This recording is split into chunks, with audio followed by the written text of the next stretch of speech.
Ah, novamente, boa tarde para o pessoal que está aqui e, no caso, boa noite para o palestrante, no caso, Pedrosa. Para quem não me conhece, meu nome é Arthur Jardel e eu faço parte do CA. Então, como vai funcionar a dinâmica? Assim como nos outros dias, não sei se alguém participou também, se vocês tiverem alguma dúvida, podem estar colocando no chat ou também podem estar ligando o microfone e estarem falando. Sinta-se à vontade. E no mais, essa seria a fala inicial. Aí você pode estar iniciando agora, Pedrosa, se tiver tudo certo. Beleza, beleza. Eu vou abrir aqui a apresentação.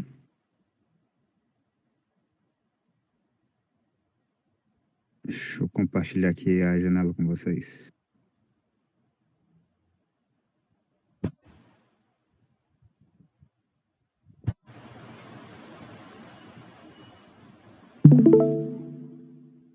Pronto. Tá todo mundo vendo? Tudo certo. Beleza. Pronto, vou começar aqui me apresentando. Eu me chamo Lucas Pedrosa. Eu sou egresso do curso de Engenharia de Computação.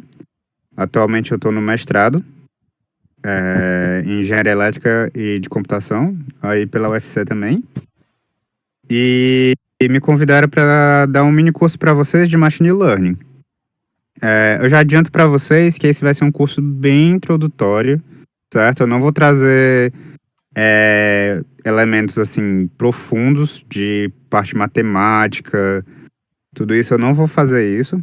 Eu vou dar um mini curso mais prático, certo? Eu vou dar alguns conceitos sim, explicar algumas coisas, explicar alguns modelos de rede, mas o principal objetivo vai ser realmente dar uma experiência prática para vocês. Se tiver qualquer dúvida, eu vou responder, certo? E é isso. Então, bora começar aqui. Pronto, aqui é o sumário. Isso aqui é basicamente o que eu vou passar para vocês. E começando.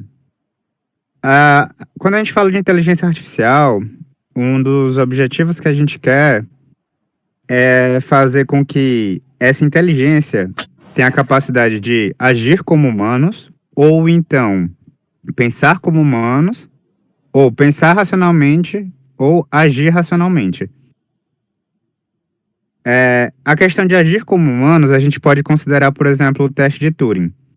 Que, no caso, como a gente consegue ver na imagem, a gente tem um ser humano real que faz perguntas e, sem saber quem está respondendo, um humano responde e a inteligência artificial também responde.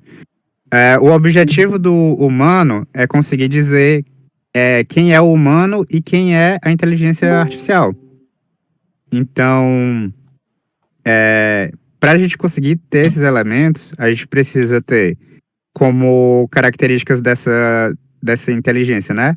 Processamento de linguagem natural, para entender o que está sendo dito, entender e fazer a interpretação, conseguir representar o conhecimento que está sendo dado, precisa ter um raciocínio automatizado e faz uso da aprendizado de máquina.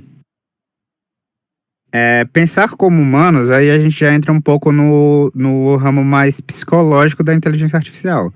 Que aí, no caso, a gente vai criar a inteligência baseada em modelagem cognitiva, conceitos de introspecção e experimentos psicológicos. Esse tipo de inteligência requer teorias sobre atividades internas do cérebro humano. E um exemplo é a visão computacional. Por que a visão computacional está incluída aqui? Porque quando a gente vai estudar alguns conceitos de inteligência, de visão computacional, a gente vê que a forma como o cérebro trabalha com a visão é similar mais ou menos com a forma que essas inteligências são aplicadas. Mais para frente eu vou explicar um pouquinho algumas redes que fazem uso de visão computacional. Pensar racionalmente. Então, é uma inteligência artificial baseada em lógica e na filosofia. Aí precisa ter uma formalização de conhecimentos informais em cenários que envolvem incertezas. Ou seja, no qual você precisa considerar a dúvida. Quando você não tem certeza absoluta de uma resposta, mas você tem a capacidade de discernir dentro dessa incerteza, né? Então, essa inteligência tem que ser capaz de resolver, tem que ser capaz de entender que resolver um problema na teoria não necessariamente implica que é possível resolver na prática. E a questão do agir racionalmente, que aí já é o comportamento racional, que traz o quê? O questionamento se está fazendo a coisa certa e o que é a coisa certa. Nesse caminho, a gente pode tratar até de alguns conceitos das 3 principais leis da robótica, né? Que aí, no caso, muitas vezes elas entram em conflito. Se, por exemplo, se tiver 2 seres humanos morrendo, quem é que esse robô vai salvar? Quem é que essa inteligência vai dar prioridade? Então, são coisas que passam por uma questão social e o conceito do que é certo e do que é errado, né? Agora, falar um pouquinho dessas 3 coisas que são muito faladas, mas são pouco entendidas. A inteligência artificial é uma grande área, certo? Que aí a inteligência artificial vai englobar o quê? Vai englobar a parte de robótica, a parte de visão computacional, vai englobar a parte de filosofia, a parte de, dependendo do caso, medicina, a parte de neurologia, filosofia, psicologia. Ou seja, é uma grande área multidisciplinar. Já quando a gente fala de machine learning, a gente vai estar falando especificamente do aprendizado de máquina. Ou seja, a gente vai estar tratando de técnicas no qual a gente consegue entender como as máquinas podem aprender e técnicas de como as máquinas podem aprender. Já o Deep Learning já é algo que está dentro do Machine Learning, que já é considerado aprendizado profundo. Ou seja, quando a gente trabalha com a rede neural, a gente pode trabalhar com várias camadas de neurônios ou camadas de convolução, dependendo da rede que a gente estiver trabalhando. Então, é basicamente isso. A inteligência artificial, ela é uma grande área. O Machine Learning está dentro da inteligência artificial e o Deep Learning está dentro do Machine Learning, certo? Eu vou pedir para alguém ficar conferindo no chat, para caso tenha alguma pergunta, me avisar, porque aqui no caso, na tela, eu estou vendo só a apresentação. Mas eu posso até abrir aqui no celular e conferir se alguém está com alguma dúvida. Certo. Agora, o que é que a gente pode entender por Machine Learning? Como eu falei, ela engloba essas técnicas de entender o aprendizado. Como um computador aprende, como uma máquina aprende. Só que a gente pode entender isso de uma forma mais, digamos assim, mais matemática, uma forma mais visível do que é que a gente realmente está fazendo. Então, nesse caso, a gente pode considerar que o Machine Learning ele é um problema de geometria. Por quê? Porque geralmente a gente vai estar traçando retas para solucionar um problema. E essa questão, por exemplo, a gente tem aqui um espaço, né? Esse espaço, a gente tem aqui um exemplo, um espaço tridimensional e um espaço bidimensional. A gente precisa determinar como a gente consegue separar esses 2 blocos, que a gente chama de clusters, né? Esses 2 clusters no espaço. Então, a gente consegue entender que esse problema é um problema de geometria. Ou seja, a gente consegue entender que a gente está tentando encontrar alguma função, alguma equação que consiga resolver nosso problema. Aqui, no caso, a gente está trabalhando nessa imagem, a gente considera classificação. Mais para frente eu vou falar um pouquinho de classificação e de regressão.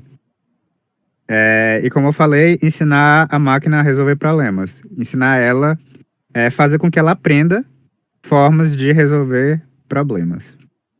Pronto. Agora, alguns conceitos básicos.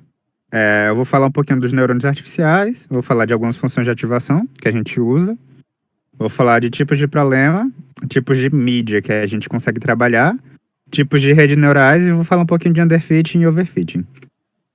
Começando aqui falando sobre os neurônios artificiais, na imagem a gente consegue ver em cima uma imagem de um neurônio e um neurônio real, né?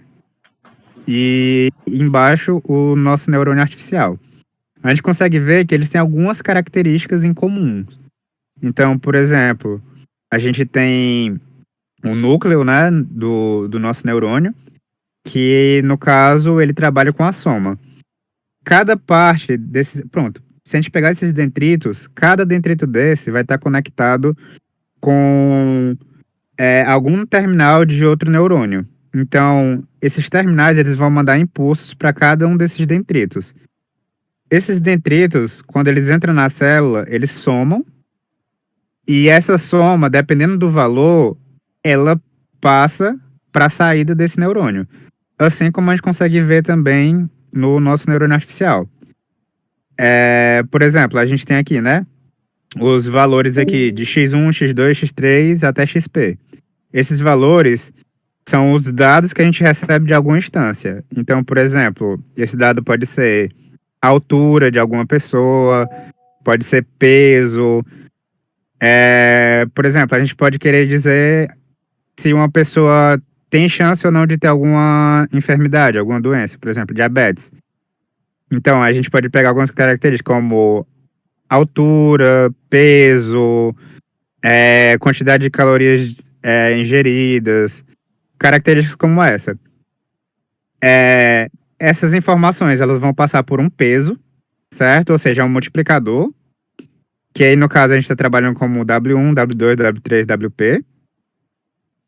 E esses valores todos vão ser somados. A gente ainda tem aqui também o x0, que ele está considerado como -1, e outro peso, que esse peso no caso é o θ.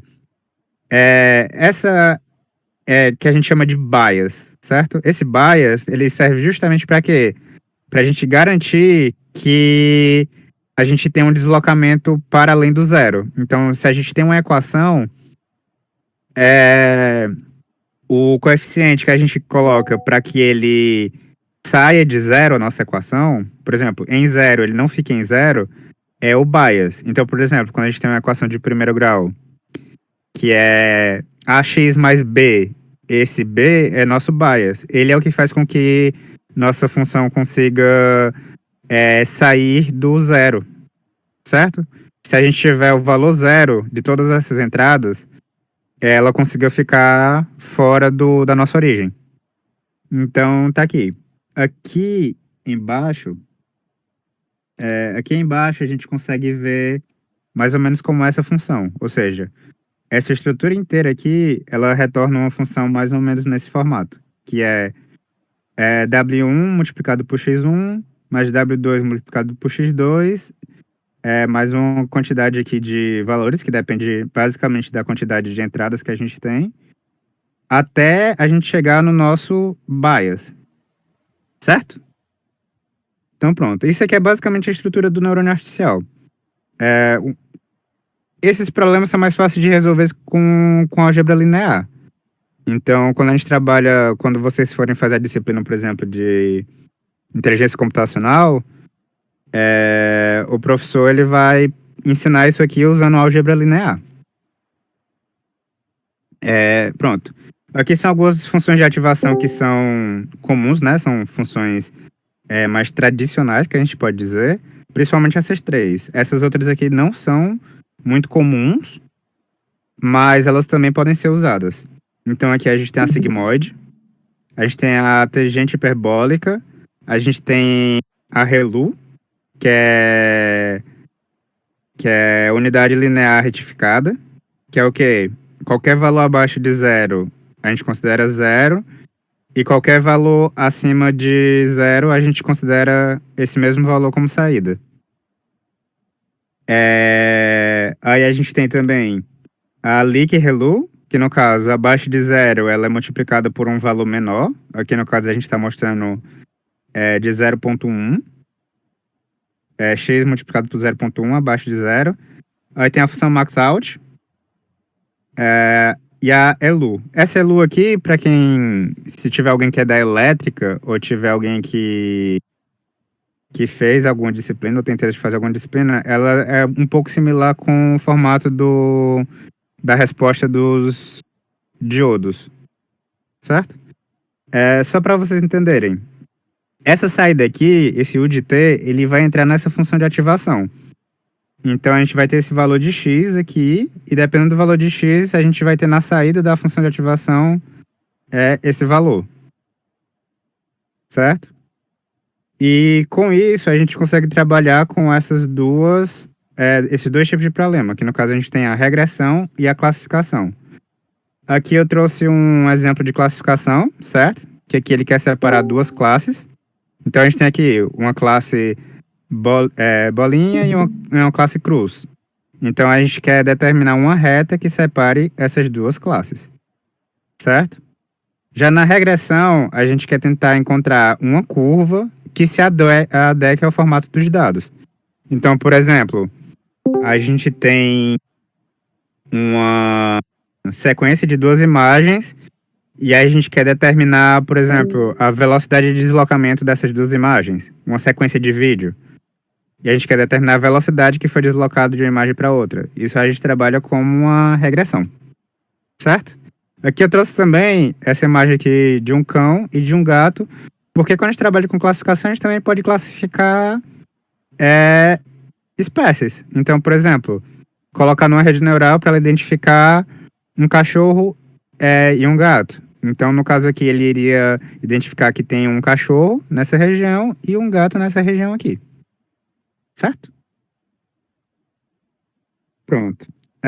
Agora, alguns tipos de mídia que a gente pode abordar dentro de redes neurais, né? Dentro do Machine Learning. A gente pode trabalhar com imagens. Aqui um exemplo. Vídeo. A gente pode trabalhar com uma sequência de imagens, né? Tentando detectar informações. Texto. A gente pode colocar um texto como entrada de uma rede neural. E a gente também pode colocar áudios. Qualquer outro tipo de mídia a gente também consegue colocar. Eu coloquei áudio, mas pode ser qualquer tipo de sinal. Pode ser um sinal elétrico, pode ser um sinal sonoro, pode ser um sinal de um receptor de antena para identificar algum erro e corrigir. A gente pode usar uma rede neural para todos esses tipos de situações. Alguns tipos de rede que são comuns da gente trabalhar são as redes clássicas, certo? MLP, RBF, redes bayesianas e as redes modernas, no caso a CNN e a RNN. No caso aqui, as mais modernas são as que a gente está mais trabalhando hoje em dia. Então a gente tem uma rede feed-forward, que no caso todos os dados vão sempre se deslocando da esquerda para a direita, como está representado na imagem.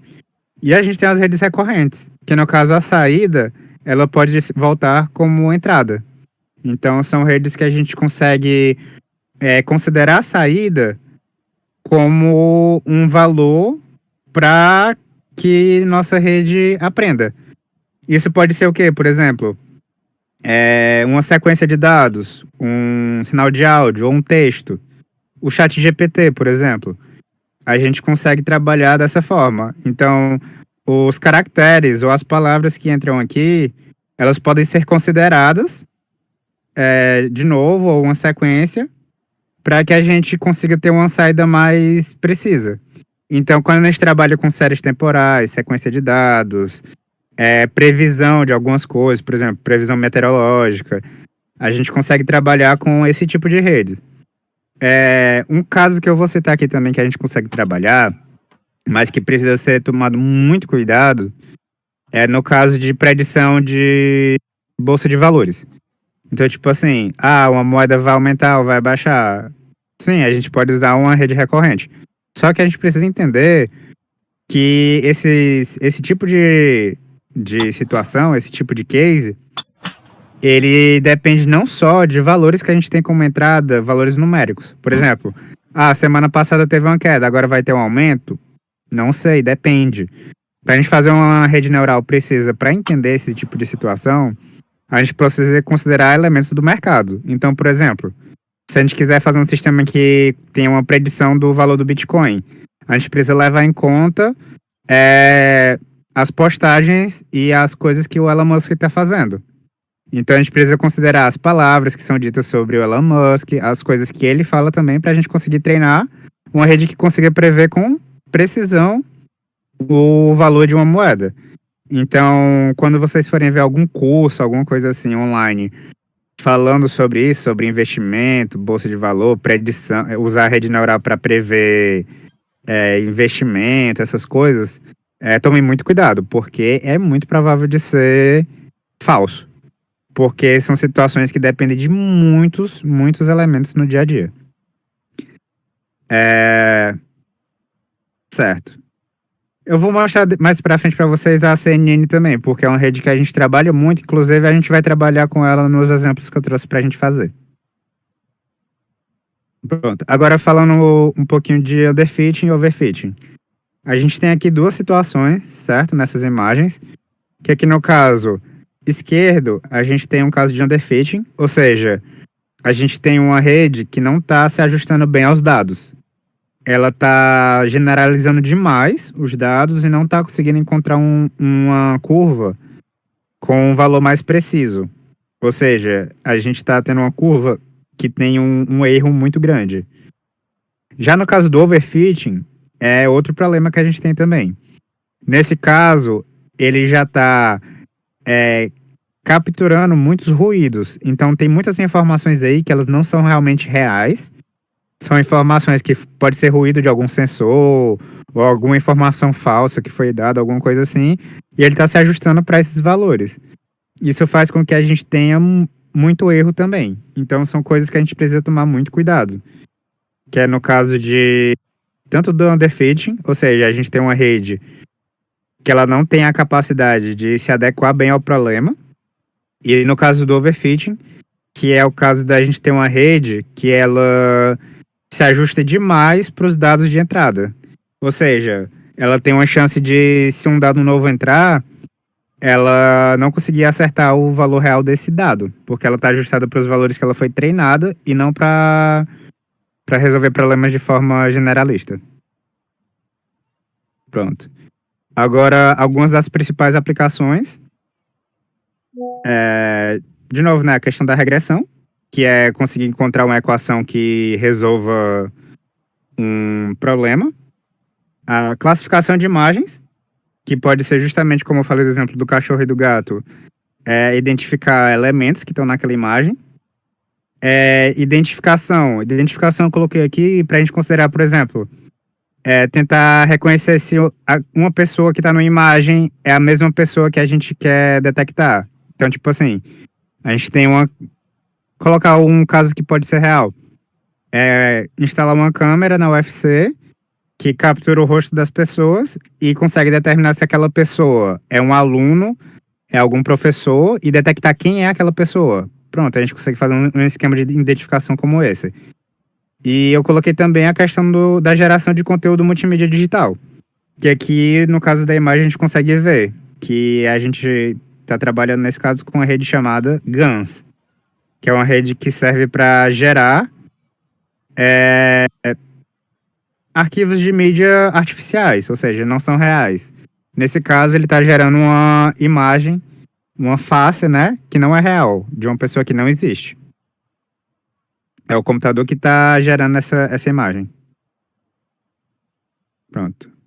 Eu trouxe também algumas disciplinas que eu considero importantes, que tem tanto na graduação quanto no mestrado, para quem quer seguir nessa área. Então, a gente tem aí a álgebra linear, é uma base, ela é básica mesmo. Praticamente tudo que a gente trabalha operando com vetores e matrizes. Probabilidade, porque tem muitas redes que a gente trabalha que elas são baseadas inteiramente em probabilidade, como no caso das redes bayesianas. Inteligência computacional, porque é realmente a disciplina que dá a base para boa parte dos conteúdos. Reconhecimento de padrões, é como se fosse uma inteligência computacional 2. Ela traz conteúdos que complementam a disciplina de inteligência computacional. Processamento de sinais, porque dependendo do tipo de rede neural que a gente trabalhe, a gente vai trabalhar ou com vídeo ou com sinal de áudio. E é interessante a gente saber manejar com essas mídias, fazer pré-processamento, saber tratar esses áudios, ou essas imagens ou vídeos também. Processamento de imagens, porque traz técnicas que vão ser muito úteis para a parte de CNN, que no caso são as redes convolucionais. Inteligência computacional aplicada. Processamento de imagens e inteligência computacional aplicada são disciplinas que a gente encontra no mestrado. Mas, às vezes, é possível pedir na graduação para assistir aulas do mestrado. Precisa ter autorização, mas tem essa possibilidade. E essa aqui eu coloquei, mas ela é opcional, mas é a disciplina de controle. Porque quando a gente trabalha com sinais, a gente trabalha com modelagem, certo? E quando a gente trabalha com modelagem, a gente consegue ter uma habilidade maior para, por exemplo, desenvolver neurônios com formatos diferentes. Como eu falei, a RNN, a rede recorrente, ela hoje em dia é uma das redes mais aplicadas. E essa rede, ela tem muitos conceitos em teoria de processamento de sinais e de controle. Então, não é obrigatório, mas é uma disciplina que ajuda bastante quando a gente vai desenvolver, tentar realmente desenvolver do zero novas redes.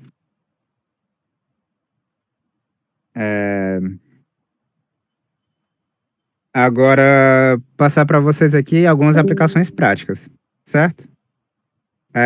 Alguns requisitos que a gente tem que ter a gente vai trabalhar com a linguagem Python, certo? A gente vai usar a biblioteca do TensorFlow, o Keras, e a gente vai usar o Google Colab. Vou passar aqui. Pronto. Eu vou pedir para vocês, eu vou dar um tempinho para vocês de 5, acho que uns 10 minutos é suficiente para que vocês criem, se vocês não tiverem a conta do Google, e entrar no Colab, certo? O site do Colab é esse aqui. Se vocês quiserem, eu coloco no chat. Mas eu vou dar 10 minutos para vocês entrarem no Colab e criarem a conta. Nesse tempo, eu posso estar respondendo qualquer dúvida de vocês. Então a gente pode tirar esse tempo para responder qualquer dúvida.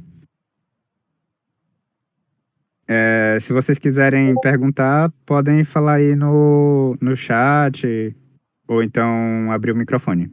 Eu estou disponível para responder as perguntas de vocês.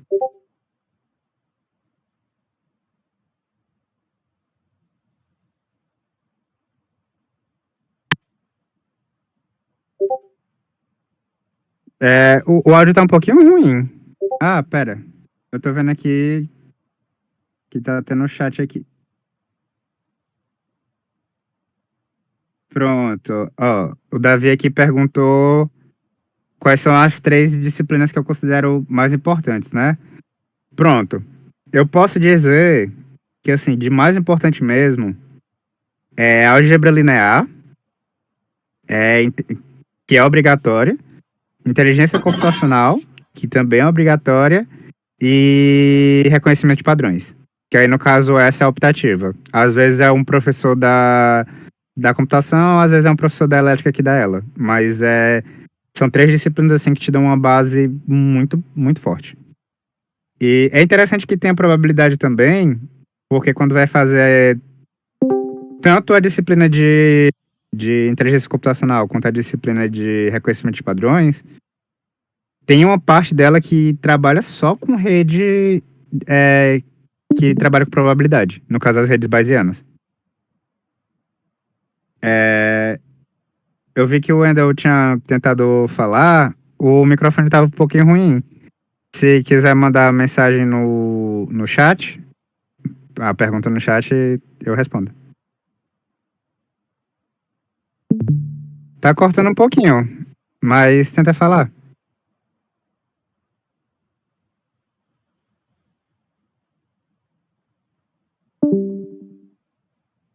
Tenta mandar mensagem, realmente tá um pouquinho ruim de entender.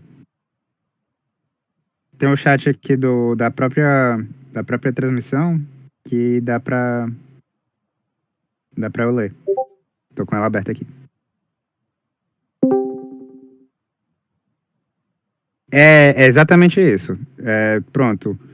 O Davi falou aqui, no caso do overfitting, a rede iria ficar meio que viciada. Isso, exatamente. Fica viciada nos dados que foram usados para treinar. Exatamente. É como se ela não tivesse a capacidade de generalizar as informações. O que ela faz é. Ela só consegue entender bem mesmo os dados que foram treinados, os dados de treinamento. Tem redes que são muito bem feitas, que a gente tem sim ela é muito adequada para os dados de treino, mas que ela também consegue resolver bem os problemas que não foram apresentados no treino. Nesse caso, a gente tem realmente uma rede muito boa, ou seja, uma rede que ela consegue ter um resultado muito bom no treino, mas junto do treino ela tem um resultado muito bom também no teste e na validação. Isso pode acontecer. Redes bem treinadas têm um resultado muito bom tanto no treino quanto na validação.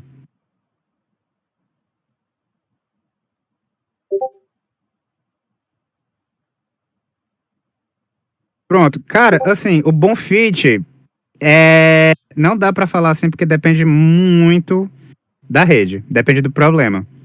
Tem problemas que são críticos que, por exemplo, que é importante que ele consiga sempre ter um resultado acima de 90%. Certo? Então tem problemas que o básico dele, a base, é você conseguir uma acurácia ou algum valor de métrica acima de 90%. Já tem outros que 80% já é excelente. Que são coisas que a gente mesmo pode ter muita dificuldade para determinar. E quando a gente fala bom fit, literalmente, a gente usa a expressão, que é good fitting. A gente tem o underfit, overfit e o good fit. O que eu vou passar vai ser 2 problemas com o TensorFlow e um com a rede YOLO. A da YOLO é rápida. O que eu vou passar para vocês é mais para vocês. É um problema que não vai ser, a gente não vai construir muita coisa do zero. A gente vai aplicar uma rede já pronta. Mas no caso do primeiro problema que eu vou passar para vocês, ele é realmente a gente vai fazer do zero. A gente vai construir a rede. Deu para responder bem tua dúvida, Davi? Eu não perguntei.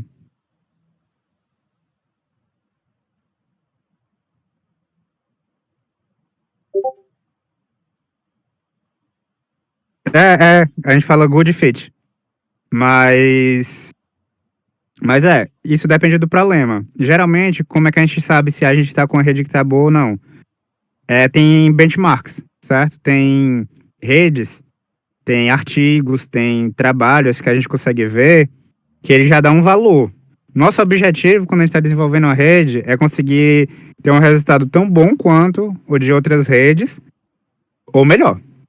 Então, por exemplo, o problema que eu estou trabalhando no mestrado, algumas das bases têm um resultado de acurácia de 98%. Eu consegui uma acurácia de 99,20%. Então, eu consegui uma acurácia muito boa. Já tem outros problemas que eu procurei quando eu estava estudando, que ele é considerado bom com acurácia acima de 85%. E eu consegui também, eu consegui 90 e pouco por cento nesse problema. Cada problema, ele tem um valor de acurácia melhor. Mas quando a gente vai trabalhar com overfit e com underfit, a gente considera também os valores que a gente está encontrando além do treinamento no teste e na validação. Então, se a gente tem um treinamento que no treinamento a gente tem um valor muito alto, mas no teste, na validação, a gente tem valores baixos, quer dizer que essa rede está com overfit. Cara, eu vou te dizer assim, o mercado, ele paga muito bem, certo? Paga muito bem, mas as vagas são muito concorridas. E eles pedem que tu trabalhe com muitas outras áreas. Então é difícil tu conseguir uma vaga que tu trabalhe com machine learning, com visão computacional, e eles peçam só isso. É muito mais comum que eles peçam junto de machine learning, de visão computacional, banco de dados, conhecimento de banco de dados, manipulação de dados, cloud computing.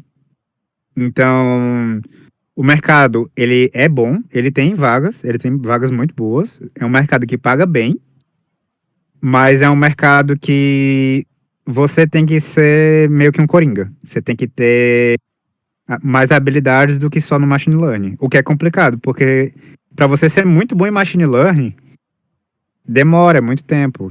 Você tem que dominar vários conteúdos. Então, a gente tem essa dificuldade, né?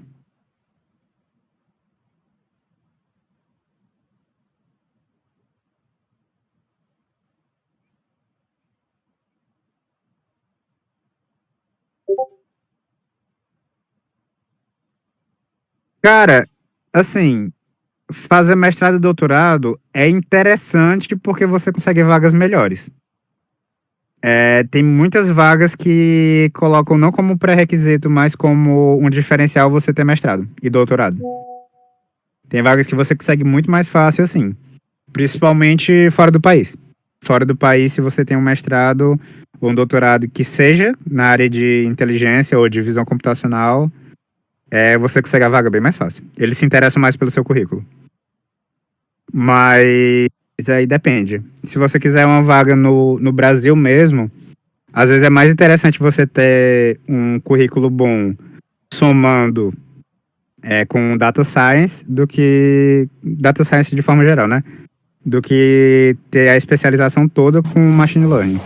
É mais interessante você, como eu falei, mais ser um coringa, né?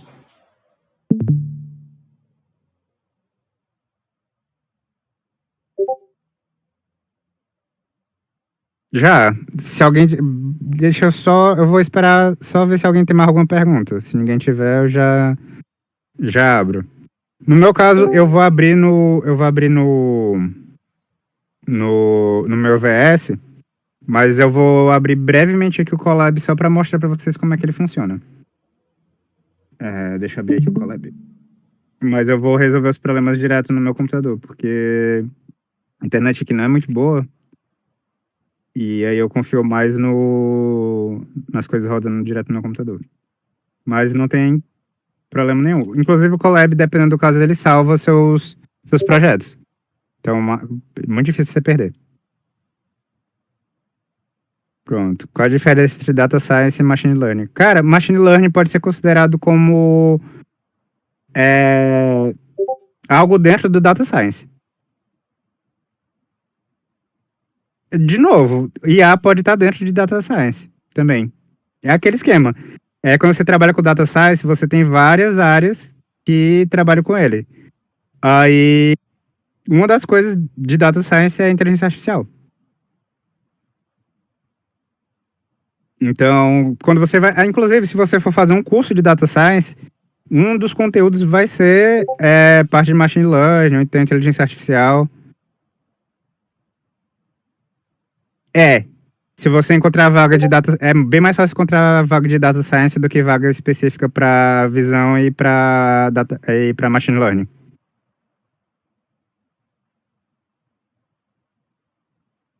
Reconhecimento de cores. Cara, não é difícil, não. O problema que tu pode encontrar com essa parte de reconhecimento de cores é porque quando tu vai trabalhar com os sensores que vão captar essas cores, no caso a câmera, a qualidade da câmera vai influenciar na resposta que tu tem. Entendeu? Então aí tu tá dependendo de coisas para além do software. Tu tá tendo que considerar também o hardware. Mas não é difícil, não.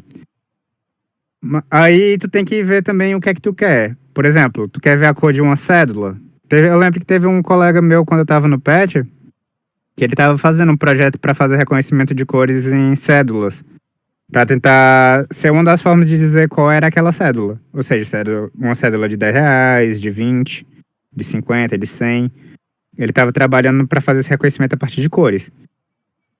Aí eu te digo que dá para fazer, não é tão difícil, Mas é interessante que tu tenha também saiba como é que tá funcionando o teu sensor. No caso, a câmera, né? Pra captar as cores.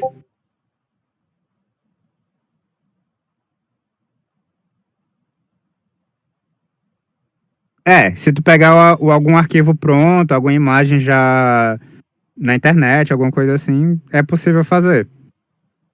É possível fazer. É possível, por exemplo, fazer códigos que tu encontra a predominância de uma cor. Você quer determinar qual é a cor que é mais predominante. É possível.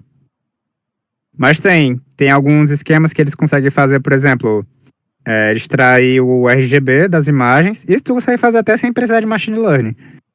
Ele extrai o RGB das imagens e pega a curva de resposta.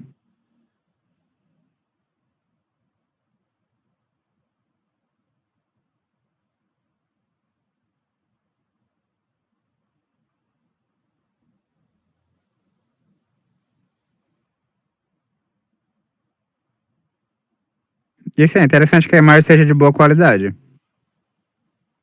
É interessante sim.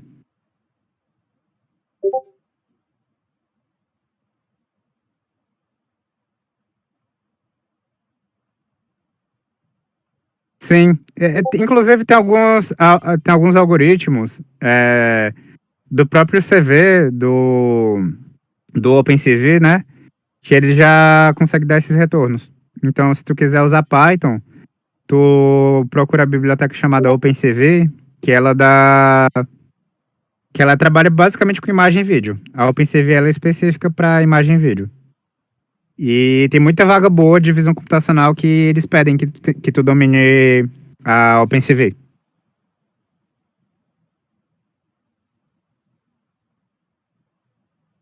Pronto, ó, esse é um projeto interessante. Isso aí tu consegue trabalhar com CNN.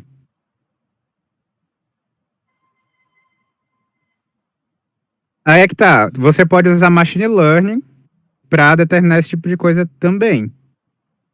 Mas você também consegue usar processamento de imagens clássico, a teoria clássica, para resolver esse tipo de problema também.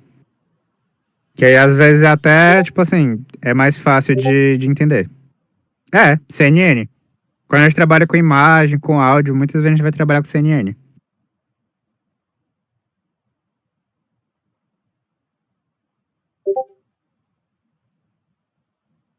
CNN, ela é. Se não me engano, a CNN, ela é do final dos anos 90, do meio pro final dos anos 90 até hoje em dia. Foi a partir da CNN que começou realmente o boom das redes neurais. É, deixa eu abrir aqui o Colab para mostrar para vocês. Vou trocar aqui a tela.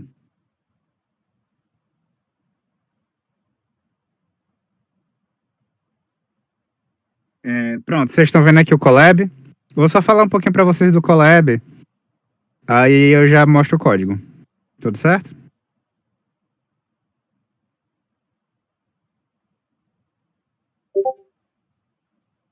Pronto. Aqui a gente tem o Colab, certo? Ele permite que a gente escreva as coisas em Python. A gente consegue salvar. Quando a gente salva, ele já salva direto no Drive do Google, certo?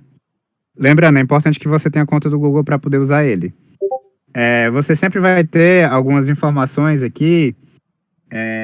Deixa eu ver aqui. Propriedades, ferramentas. Tá aqui. Quando você entra nas configurações, é possível você ajustar algumas coisas. Por exemplo, o tema, para deixar o tema escuro. O layout da página. Aí você consegue também trabalhar com as coisas do editor, o tamanho da fonte, a colorização dele. Você consegue também se registrar no Colab Pro para poder fazer uso de mais unidades computacionais. Você consegue linkar com sua conta do GitHub. E você também consegue ajustar níveis de potência. Então você consegue ter um controle interessante das coisas que você está usando. Aqui no ambiente de execução, você consegue, por exemplo, registrar alguns recursos. Então, para quem tem conta, para quem tem alguma coisa assim, você consegue fazer o uso de GPU, dessas coisas. Deixa eu conectar aqui na minha conta, rapidinho.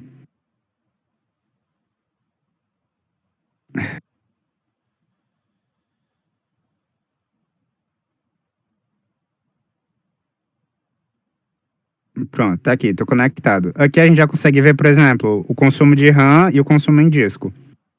Então a gente consegue ajustar, né, os recursos e tal. Ó, a gente consegue ver aqui a quantidade de RAM do sistema, o disco também. Ó, no caso aqui eu tô usando o modelo padrão, certo? E a gente tem 12 GB de RAM no sistema. Meu computador, por si só, ele tem bastante RAM.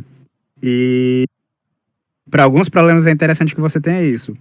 Por exemplo, eu vou mostrar para vocês aqui como é que tá a configuração do meu computador atual, para vocês terem mais ou menos ideia de como é que eu tô usando ele. Deixa eu compartilhar aqui.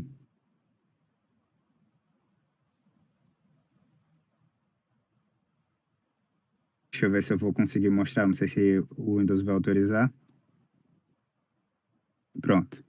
Tá aqui. O meu computador que eu tô usando, eu tô com 256 GB de RAM, porque tem alguns problemas que eu trabalho que eles têm mais de 100 gigas em imagens.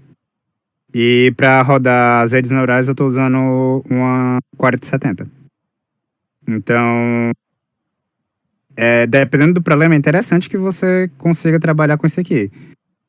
Só que para a maioria desses problemas que a gente trabalha estudando ou fazendo curso, não precisa disso aqui. Isso aqui realmente é para uso mais profissional. Certo? Então, não precisa se preocupar com valores muito grandes. Muitas vezes, 16 GB de RAM já é suficiente para trabalhar. É interessante que tenha 16, pelo menos. Até para o VS Code trabalhar de forma mais leve, né? Pronto. Já vou mostrar para vocês o código. É um servidor. É um servidor.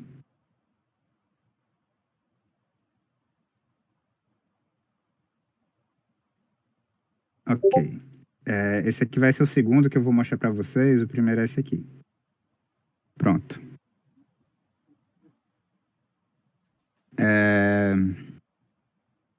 Selecionar o kernel. Pronto. Isso aqui vocês vão escrever igual no Colab, certo?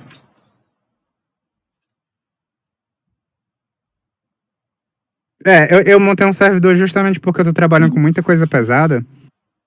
Aí eu tive a oportunidade, né, de comprar as peças por um valor mais baixo, aí eu aproveitei. Mas eu peguei esse computador todo para uso profissional.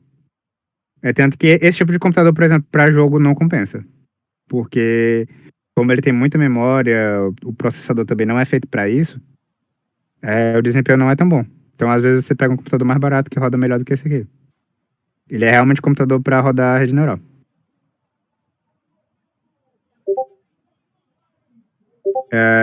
Não, o que eu tô usando é um Xeon. Eu vou escrever no chat.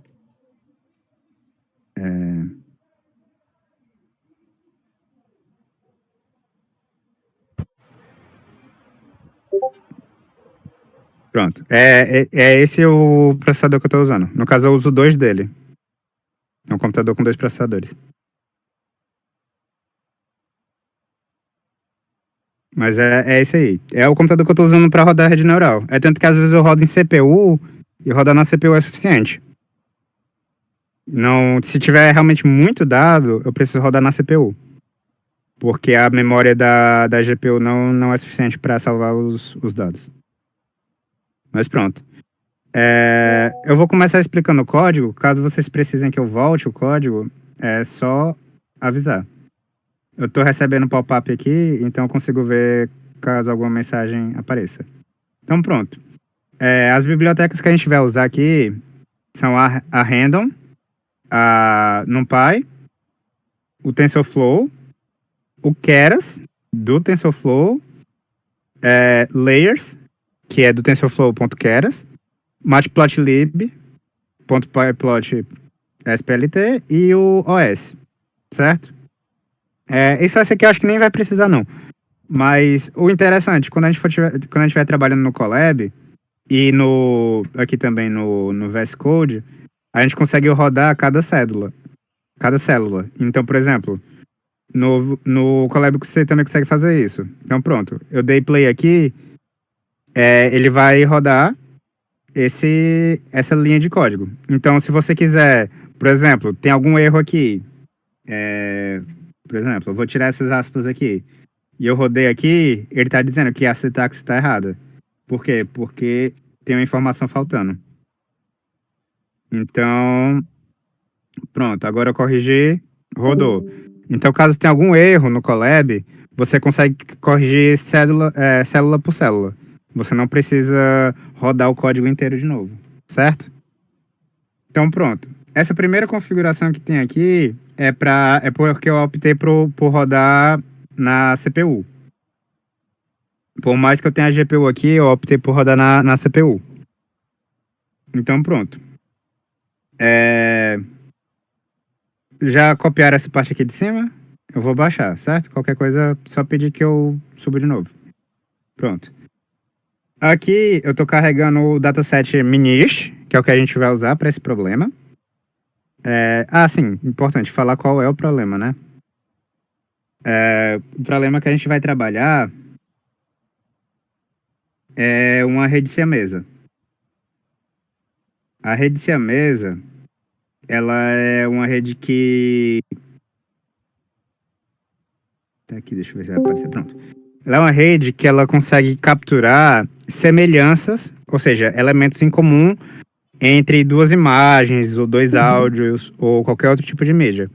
Então a gente tem uma rede neural aqui, que ela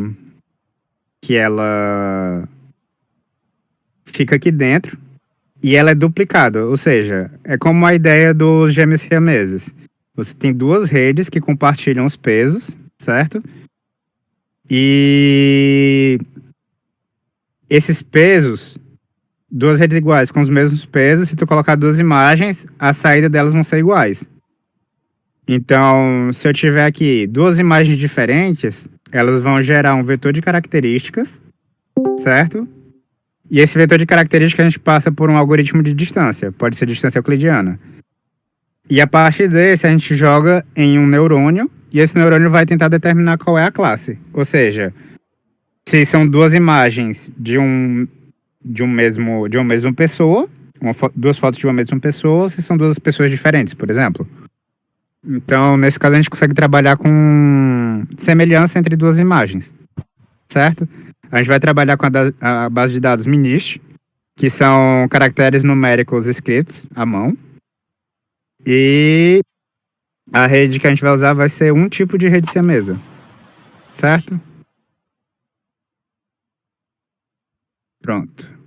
Vou voltar aqui para o código.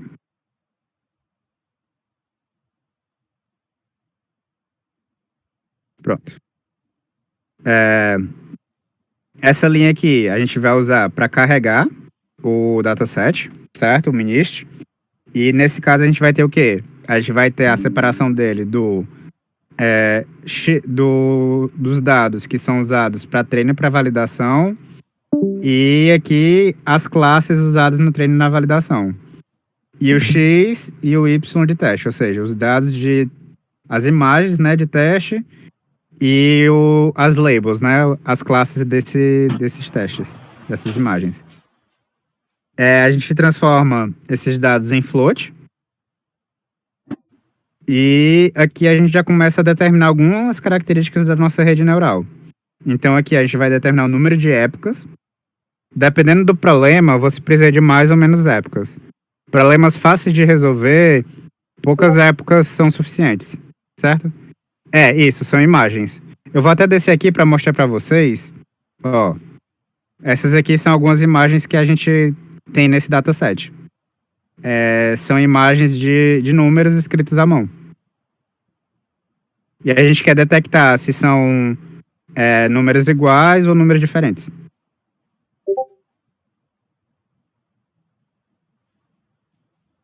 Transforma os dados da imagem em float, porque a gente tem que lembrar o que é uma imagem. A imagem é uma matriz, certo?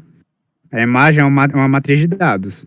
Então, cada ponto da matriz é como se fosse um pixel.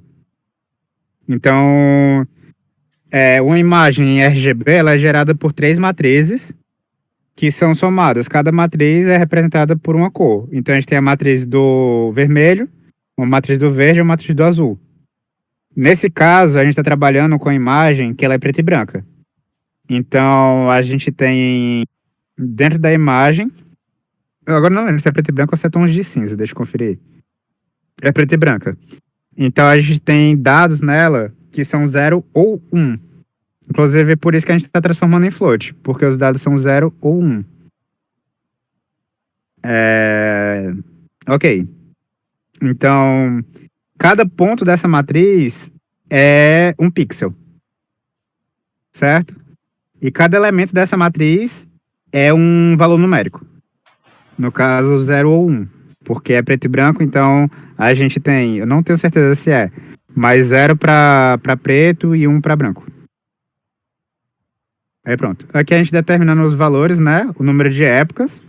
O batch size é o tamanho de elementos que vai entrar para treino ou para teste.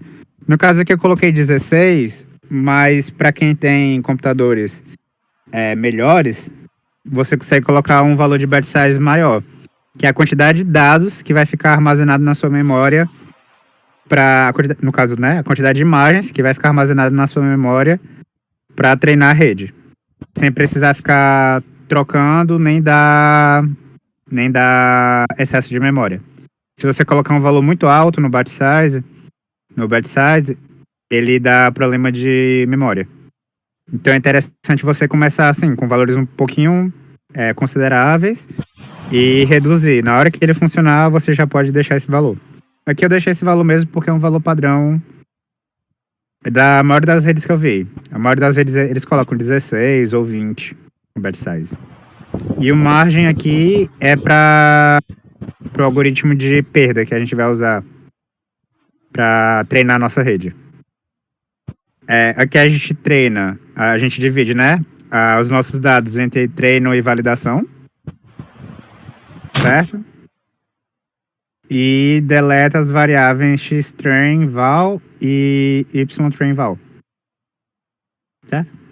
Pronto. Essa aqui eu vou deixar um tempinho para vocês verem, mas essa aqui é a função que vai pegar o quê? Vai pegar 2 imagens iguais e 2 imagens diferentes e vai criar nosso dataset.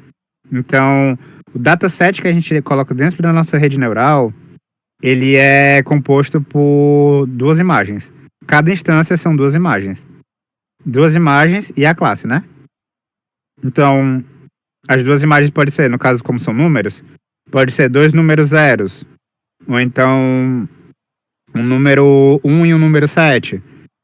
Aí, essas 2 imagens vão receber uma label. Então, se essa label for verdadeira, a gente considera o valor 1, ou seja, os 2 números são iguais, ou se for falso, se os 2 números forem diferentes, recebe o valor 0. Eu vi que a Mariana perguntou se eu vou passar os exemplos. Eu vou passar. Vou passar para vocês. Vou passar tanto esse quanto o próximo. Hoje eu quero passar 2 problemas para vocês. Esse e um de tracking. Amanhã eu vou passar para vocês uma GANs, uma rede generativa. Vou usar também a Minish porque ela é uma rede mais leve. Então, se alguém estiver querendo treinar no próprio computador, é possível rodar esses algoritmos. Não precisa usar o Colab, não. Ok.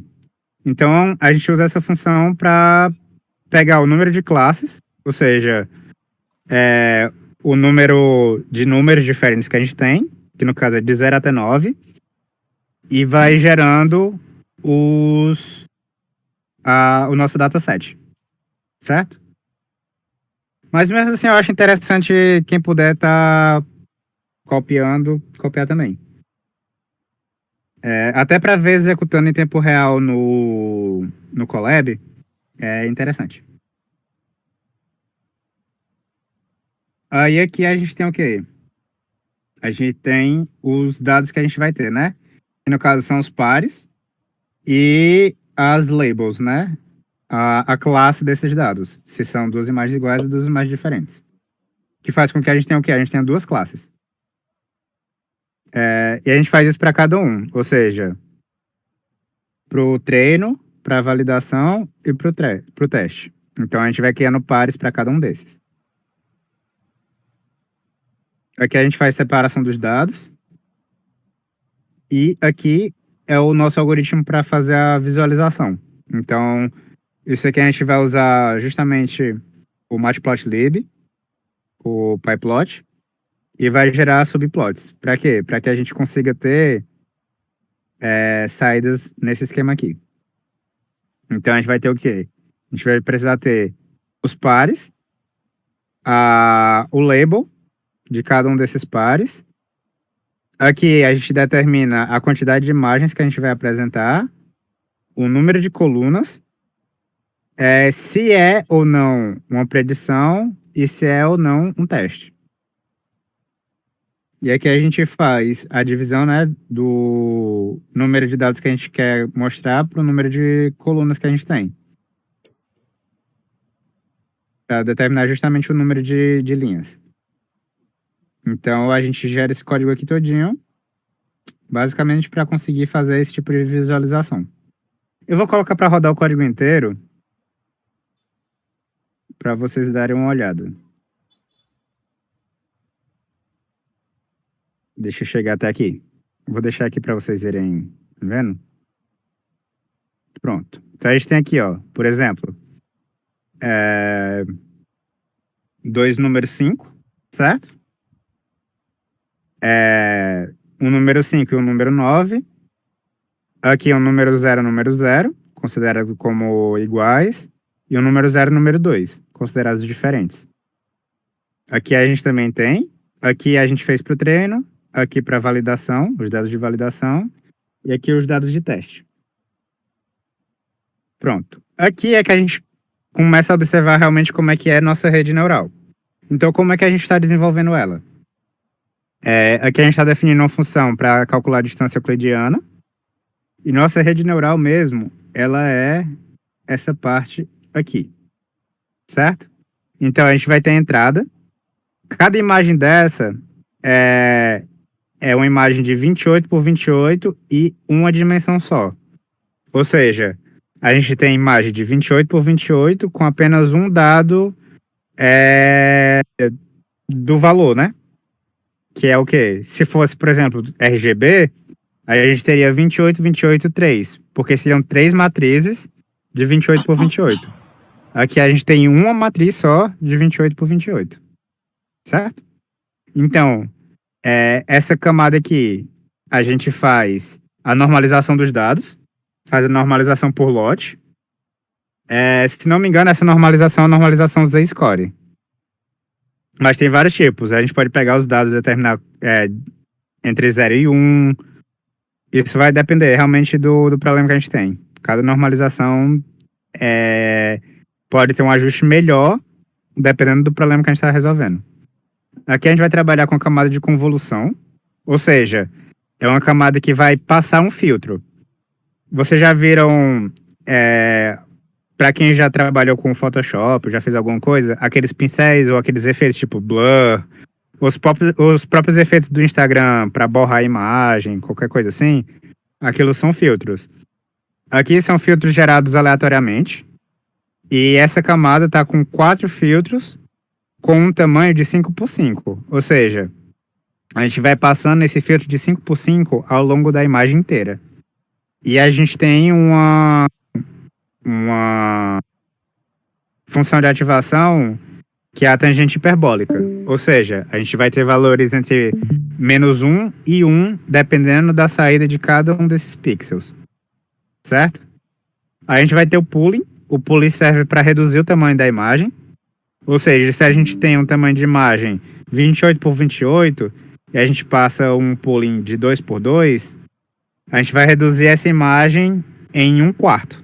Ou seja, a gente vai ter uma imagem que vai ser de 14 por 14. Porque a gente vai estar reduzindo tanto o eixo X quanto o eixo Y da imagem. Tanto a altura quanto a largura da imagem. Depois a gente entra em outra camada de convolução. Ou seja, a gente passa outro filtro, 16 filtros, de 5 por 5 também, com a função de ativação tangente hiperbólica. Uma coisa interessante para falar. É interessante sempre que a gente aumente o número de filtros, certo? Então a gente tem 4 filtros aqui nessa primeira. É interessante que a gente tenha ou o mesmo valor ou um valor maior aqui. Porque se a gente colocar um valor menor, a gente vai estar reduzindo o número de filtros que está sendo trabalhado. A gente reduz o número de imagens da nossa saída, certo? E aqui ele executa o pooling de novo. Então a nossa imagem era 28 por 28, ficou 14 por 14, e aqui nossa imagem sai como 7 por 7. E nota, como a gente tem 16 aqui, são 16 imagens geradas por filtro. Então a gente vai ter 16 imagens de 7 por 7. Então com isso a gente vai ter quantos dados, né? Que vai ter no nosso vetor de características aqui. Deixa eu fazer o cálculo bem rápido aqui. Se alguém quiser fazer o cálculo, é 7 vezes 7 vezes 16.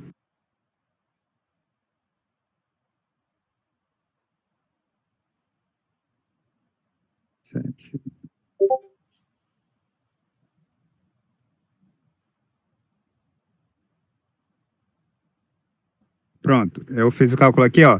Deu 784. Ou seja, a gente vai ter um vetor de características aqui de 784 dados, certo? Então, esse vetor de características aqui vai ter 784 dados. Esses dados, eles vão passar pela normalização, vão passar pelos nossos neurônios, tipo aquele que eu mostrei para vocês, com a função de ativação de uma tangente hiperbólica. Então vão ser 10 neurônios.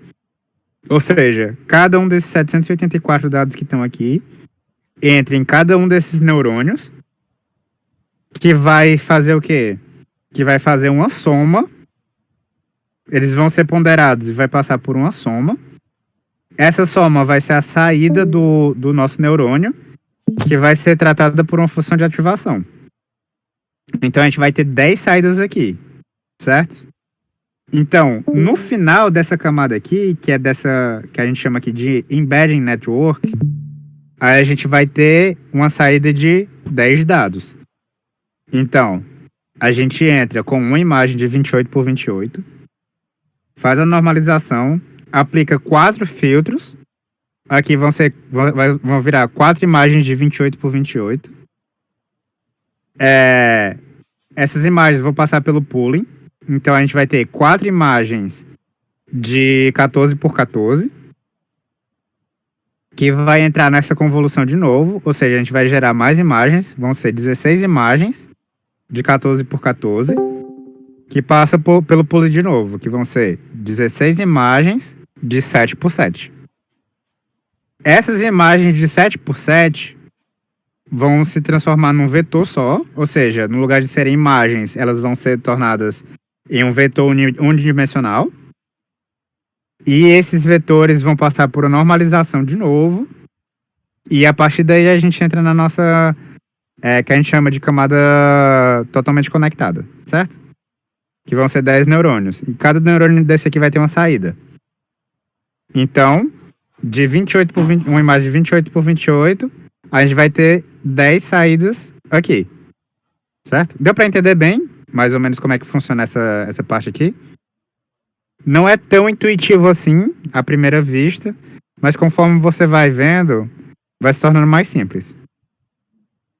Normaliza os dados, aplica filtros, ou seja, gera novas imagens filtradas a partir da original, reduz o tamanho da imagem. Aqui no caso a average é porque a gente pega o valor médio dos pixels. Aí a gente passa por uma convolução de novo, ou seja, gera novas imagens filtradas e aplica de novo um pooling, ou seja, a gente reduz de novo a imagem. Essas imagens se transformam em um vetor unidimensional, certo? E esse vetor unidimensional ele entra na nossa camada densa. Que aí nossos neurônios vão ser treinados e vão aprender quais são os elementos desse vetor que são mais relevantes e jogar ele para a saída. Certo? Deu para entender bem essa parte? Isso eu realmente preciso saber muito bem se vocês entenderam. Porque isso é o centro realmente da CNN. Isso aqui é uma CNN. A gente está usando uma CNN dentro de uma rede siamesa. Deu para entender bem? Realmente preciso dessa resposta.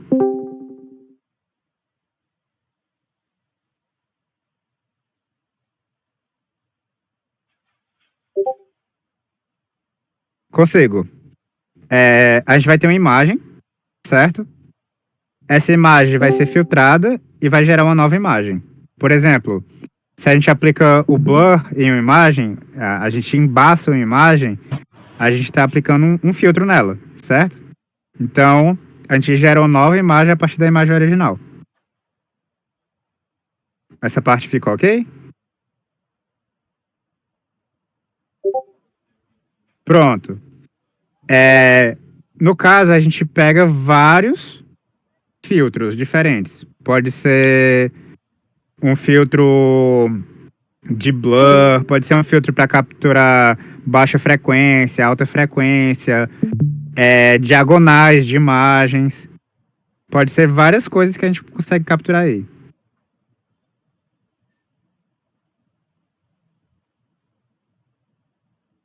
Na verdade, isso já é a CNN. A CNN ela já vai aplicando a convolução. O nome de CNN é justamente rede convolucional. Por quê? Porque a gente aplica convoluções dentro dela. Então, isso aqui já é a CNN, certo?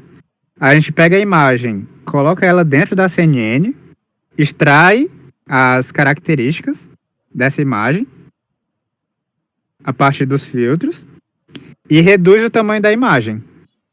Então, a gente vai pegando os elementos que são mais importantes daquela imagem.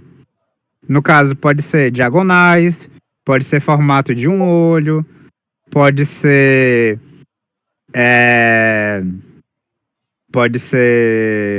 baixa frequência, alta frequência, dados grandes, por exemplo, uma linha grossa, uma linha mais fina.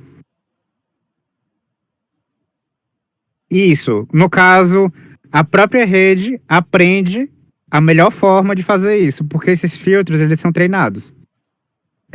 O Keras, quando você cria esses filtros, os valores dentro do filtro vão sendo treinados. Então a rede aprende a melhor forma de filtrar essa imagem, certo? Então a rede aprende também como filtrar o dado para extrair as melhores características.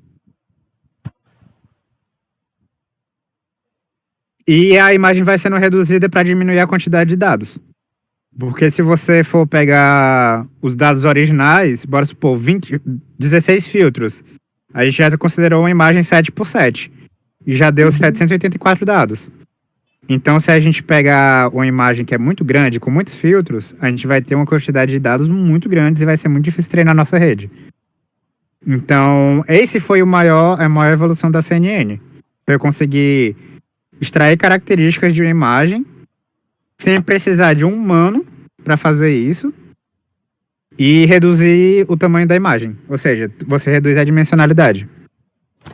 Você precisa de menos dados, fica mais fácil de treinar, você precisa de menos treinamento.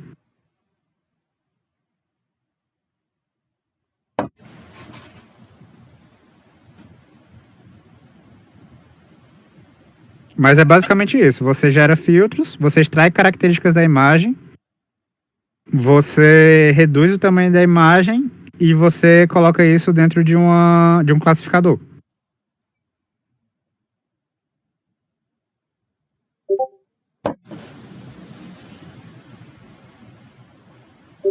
Isso, é exatamente isso.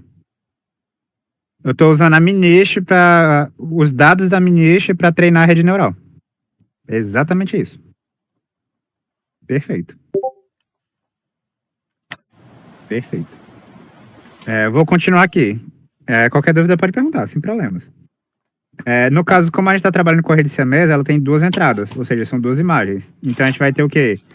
Vai ter a entrada 1 e a entrada 2. Essas duas entradas, elas vão entrar em duas vezes essa aqui. Uma imagem vai entrar nisso aqui e outra vai entrar em outro igual, outra rede igual.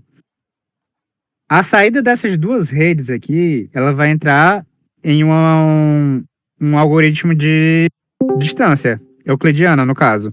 Então você vai ter dois vetores e vai calcular qual é a distância entre esses dois vetores. Porque é como você dissesse, o quão perto ou quão longe está dessas duas imagens serem iguais. É basicamente isso que a gente está fazendo. A gente está pegando duas imagens e está tentando determinar o quão perto ou quão longe essas duas imagens são. No caso, o quão semelhante essas duas imagens são.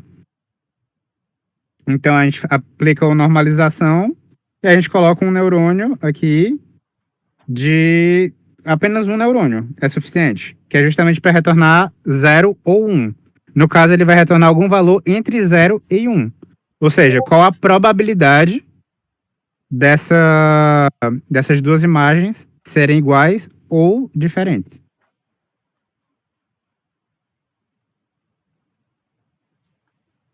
Isso, CNN é o modelo da rede. Que no caso, eu vou até escrever como é o nome completo dela. É assim, ó.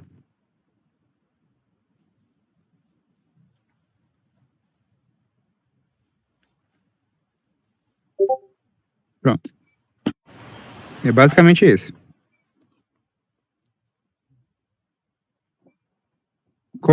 A rede convolucional é basicamente uma rede que aplica camadas de convolução. Camadas de convolução e pooling para extrair características. É como se fosse um extrator de características. É basicamente isso.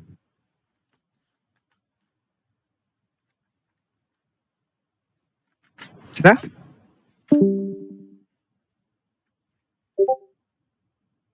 Pronto. Então pronto, aqui a gente já vai ter a nossa saída todinha do quê? Da nossa rede. Entre duas imagens, nessas camadas de convolução, para extrair as características das duas imagens. As características dessas duas imagens passam por um algoritmo de distância, ou seja, o quão próximo, o quão distante, o quão similar essas duas imagens são. Aplica a normalização e dá o retorno se as duas imagens pertencem à mesma classe ou não. Essa parte aqui eu não vou me ater muito, mas é o algoritmo de perda que a gente está usando. Ou seja, se ele errar, é o algoritmo que determina, como digamos assim, a punição. É o que determina o treinamento da rede. Se você acertar, você não precisa ter um treinamento. Se você errar, você precisa corrigir os dados da rede para que ela aprenda de forma melhor. Ou seja, é o que a gente usa para adequar a rede aos nossos dados. A gente precisa compilar a rede, certo? Na parte de compilar, a gente determina a perda, o otimizador dela, que é justamente o algoritmo que a gente usa para aprender, e a métrica que a gente vai usar para aprender. No caso aqui, a gente está usando a acurácia. Aqui é o momento que a gente faz realmente treinamento. Então a gente coloca aqui o X-treino 1, X-treino 2, ou seja, as imagens diferentes, né? São duas imagens. E a label de treinamento. Aqui a gente coloca os dados de validação, ou seja, o que verifica realmente os dados, certo? Isso aqui é o que a gente realmente usa para verificar. Porque se a gente fizer o treinamento todo somente com o treino, a gente corre risco de ter overfit. Para a gente verificar se não está tendo overfit nos dados, a gente coloca os dados de validação. Como a gente consegue ver aqui, ó, nessas 10 épocas, a gente teve nos treinos 96% de acurácia, ou seja, ele acertou 96% das vezes, e na validação, a gente teve um acerto de 98%, ou seja, os dados de validação ele acertou 98% das vezes. Certo? Então aí a gente consegue ver que a rede ficou bem treinada e não teve overfit. Ou seja, conseguiu treinar bem, mas não se ateve somente aos dados do treinamento. Ela conseguiu ter um valor bom de acurácia também nos dados de validação. É importante, os dados de validação não podem ser usados no treino, tem que ser dados diferentes. Porque aí você consegue ter o valor real. E isso é uma coisa que a gente consegue medir se a rede tá dando overfit ou underfit. Se esses valores estiverem muito baixos, é porque a gente tá tendo underfit. Valor tipo assim de 60%, 70% pode ser underfit. Então, às vezes você tem que readaptar a rede. Tem que retreinar, colocar mais camadas. Certo? Pronto. Aqui é o que a gente usa para plotar as métricas. E aqui a gente consegue ver, ó, a acurácia de validação e a acurácia de treino. Geralmente isso pode acontecer. A acurácia de treino, ela tem uma curva crescente. E a acurácia de validação, ela pode subir e descer dependendo do treino. Por exemplo, aqui, ó. Aqui, isso aqui já poderia significar que tá começando a dar algum overfit. Certo? Tá vendo essa descida aqui, ó? Da acurácia? Isso aqui já poderia registrar um overfit. Só que aí no finalzinho do treinamento ela conseguiu subir de novo. Então ela conseguiu se readequar aos dados. Então ia começar a ter um overfit, só que ela conseguiu se ajustar e não teve underfit. Não teve overfit. Certo? Se esse valor aqui começasse a cair muito, ele poderia significar que começou a dar overfit na rede. Então, às vezes você consegue salvar a sua rede no melhor valor de acurácia de validação. É interessante às vezes que você faça isso. Principalmente quando você está tendo um treinamento que é muito longo. Muitas épocas. Aqui a gente tem a nossa perda, né? Certo? E os resultados finais. Aqui já são os dados de teste final. Então aqui a gente consegue ver, ó. Esses aqui não foram usados em treino nem em validação. Eles foram usados realmente no final. Então a gente consegue ver que a rede conseguiu ser bem treinada. Ela conseguiu detectar os valores. Os valores de classe, né? Se eram iguais ou diferentes os números.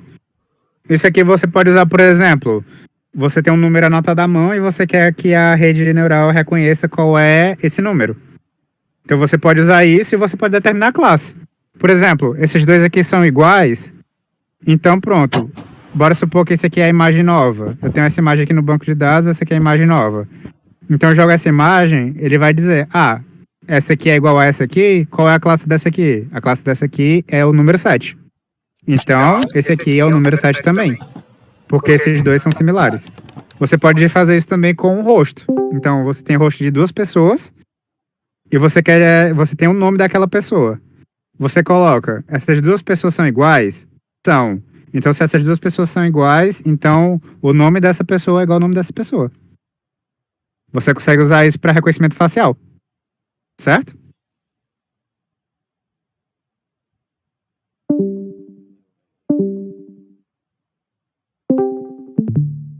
Ficou alguma dúvida com relação a essa rede? Essa rede realmente essa rede é uma das redes mais usadas para poder fazer reconhecimento facial. Mas também pode ser usado, por exemplo, para registrar biometria. Você pode salvar, no lugar de ser números, você pode salvar a íris de uma pessoa. Pode funcionar com letras, pode funcionar com rosto, pode funcionar com impressão digital, para reconhecer se a impressão digital é daquela pessoa.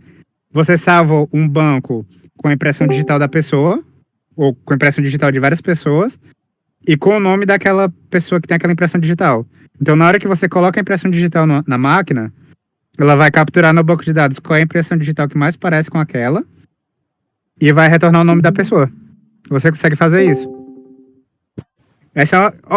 Esse problema que eu trouxe para vocês é um problema que eu já vi em um desafio de uma empresa, certo? E era uma empresa que pagava muito bem. Não vou dizer o nome porque por questão ética mesmo, por questão de reservar. Mas você consegue fazer reconhecimento facial, você consegue fazer reconhecimento de biometria, você consegue fazer reconhecimento do olho da pessoa, porque não tem alguns sistemas que detectam que a pessoa é a pessoa pelo olho, pela biometria do olho. Então, você consegue usar essa rede neural para capturar esse tipo de informação. Pronto, como é que eu posso salvar isso no banco?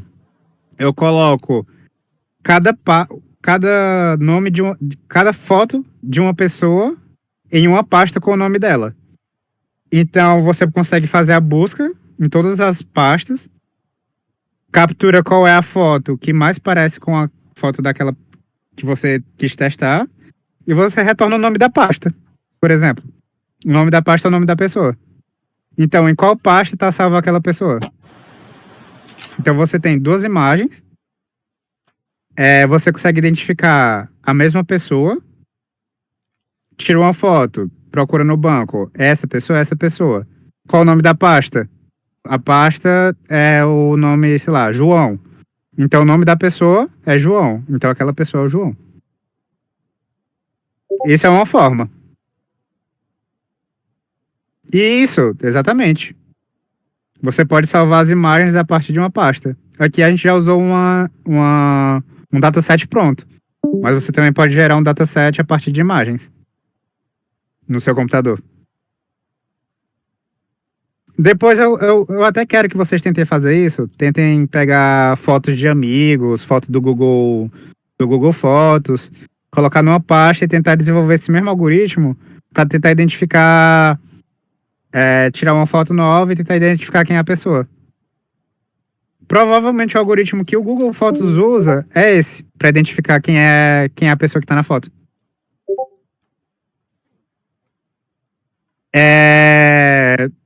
Não, se a rede for boa, às vezes uma imagem só é suficiente. É interessante que você tenha imagens, fotos em vários ângulos, né? Para você conseguir pegar características em vários ângulos diferentes.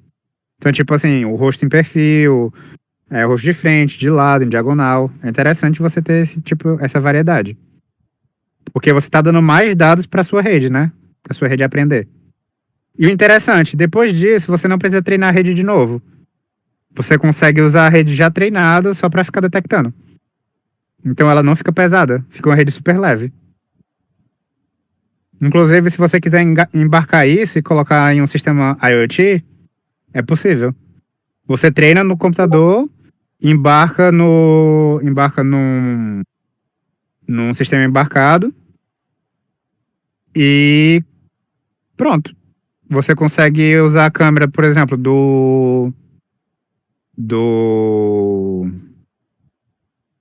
Agora esqueci o nome do dispositivo. Como é o nome? Me deu um branco. Mas aquela placa que é a Raspberry. Você consegue colocar uma câmera no Raspberry, colocar esse código e colocar pro Raspberry detectar, identificar a pessoa. Coloca isso na porta da sua casa, coloca uma trava, sei lá, e você consegue identificar. Ah, essa pessoa pertence a essa casa. Pela câmera, a porta destrava só pela imagem da pessoa, pelo rosto. Sim, tem app de banco que faz isso. Eu já entrei em um apartamento uma vez, um prédio, que ele tinha reconhecimento facial também. Então é interessante. Ficou alguma dúvida sobre esse código? Ou eu já posso passar para o próximo? O próximo é bem rápido. O próximo realmente é muito rápido.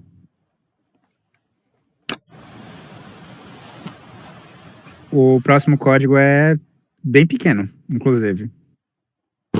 A gente não vai fazer a rede do zero, a gente vai aplicar uma rede pronta, já treinada, mas para mostrar para vocês um sistema de tracking de rastreamento e de reconhecimento de classe de imagem. Então, reconhecer, por exemplo, pessoa, carro, moto, árvore, sinal de trânsito, coisas assim. Já posso passar para o próximo?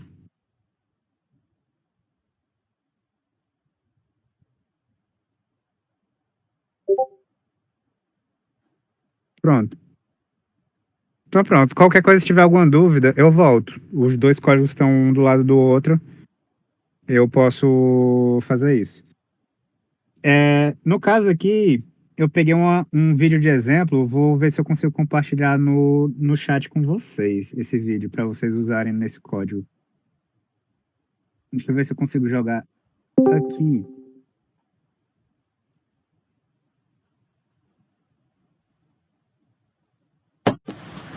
O tamanho máximo é 25. Eu vou mostrar para vocês o código e eu vou compartilhar com vocês esse arquivo de vídeo. Mas qualquer arquivo de vídeo funciona. Vocês podem baixar no YouTube que dá certo. Deixa eu abrir aqui o próximo código. Vou salvar aqui esse resultado. E tá aqui. Esse código realmente é muito pequeno. O código inteiro é esse aqui, ó. São 3 células só. Certo? Acho que esse código é um dos menores códigos que eu já fiz de inteligência. Mas de machine learning. Eu vou rodar para vocês porque eu preciso mostrar. Deixa eu só ver se eu vou conseguir exibir ou se eu vou ter que compartilhar a tela. Eu vou ter que compartilhar a tela.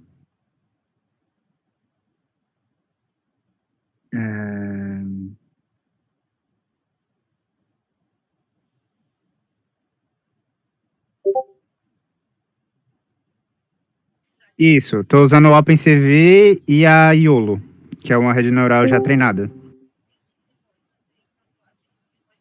Aqui, vou colocar para apresentar a tela inteira para vocês.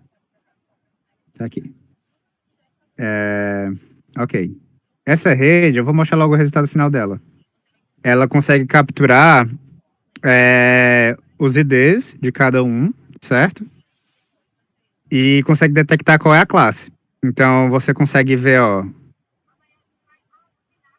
carro, pessoa, aí consegue reconhecer a moto. No caso, carro de corrida ele não conseguiu reconhecer bem. Isso pode acontecer. Talvez ele não tenha treinado com esse tipo de imagem. Mas ele consegue detectar, por exemplo, as imagens. E dependendo do ângulo, dá pra perceber que ele erra também. O carro de corrida ele tá considerando como uma moto, né? Mas tá aí, a gente consegue ver, ó. Ele dá também o ID, consegue detectar qual é a probabilidade de ser dessa classe. Se não me engano, ele está configurado para valorizar acima de 50%, ele já considera a classe.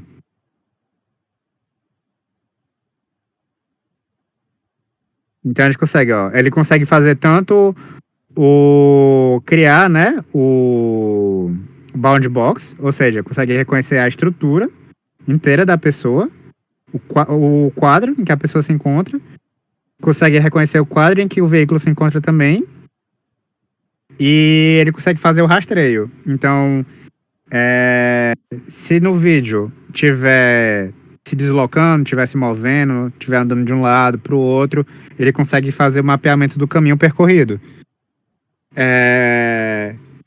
Isso é interessante porque eu também já vi uma entrevista de emprego colocando para poder fazer o caminho percorrido por uma pessoa dentro de uma loja, para detectar quais são os pontos em que as pessoas passam mais tempo dentro de uma loja para poder estimar quais são os produtos que as pessoas param mais para ver. Certo? Eu vou parar aqui o vídeo, mas é basicamente isso aqui. Aí explicar o código para vocês. A rede que eu estou usando é a rede YOLO. A biblioteca é a Ultralytics. Se não me engano, essa biblioteca você precisa instalar tanto ela quanto o OpenCV, se não me engano, essas duas você precisa instalar no Colab. Para instalar no Colab, é diferente do VS Code.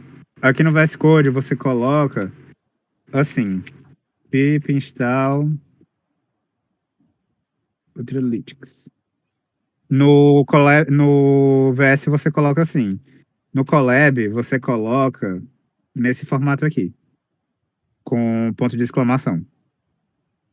Ela é para dar comandos externos, né? Comandos de instalação, comandos do Python. Aí pronto. Aqui eu estou carregando o modelo da rede já treinada, certo? Tá aqui, ó, pré-treinada.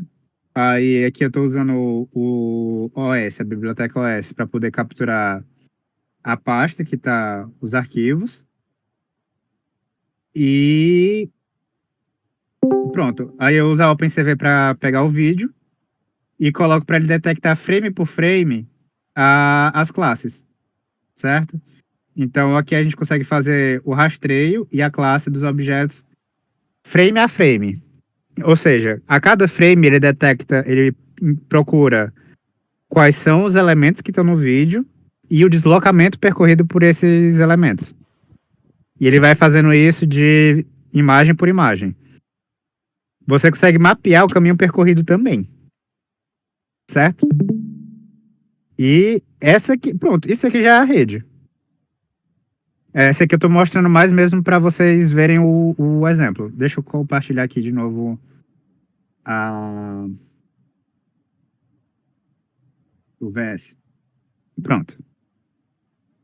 Basicamente, essa é a rede que eu estou usando para fazer esse tracking. Não tem problema nenhum vocês usarem redes prontas quando é autorizado vocês usarem redes prontas. Às vezes vocês podem passar por um processo seletivo, alguma coisa assim, que pede para vocês implementarem do zero. Desse nível aqui, esse tipo de rede, eu nunca vi ninguém pedindo para implementar do zero. Mas já vi pedindo para estimar o deslocamento, sem usar inteligência artificial, sem usar machine learning, né? Usar deep learning, usando técnicas de métrica mesmo, ver quantos pixels se deslocou e tal. Mas por hoje eram essas duas redes que eu queria mostrar para vocês. Amanhã eu vou mostrar GANs, vou mostrar realmente para gerar imagens artificialmente. Vou usar a Minish também, porque ela é uma rede mais, um dataset mais leve. Eu vou tirar esses últimos tempos, esses últimos minutos, para vocês fazerem qualquer tipo de pergunta.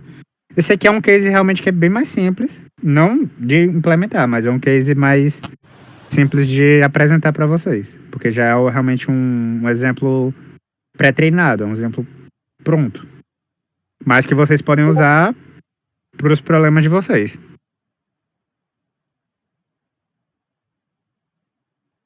Eu vou abrir esse espaço para qualquer pergunta que vocês tenham, qualquer dúvida, qualquer coisa que vocês não entenderam. Eu não tenho problema em explicar nada de novo. É muito conteúdo, certo? Realmente como eu falei, eu não ia me aprofundar, porque para me aprofundar nisso é uma disciplina inteira, é um semestre, no mínimo, no mínimo.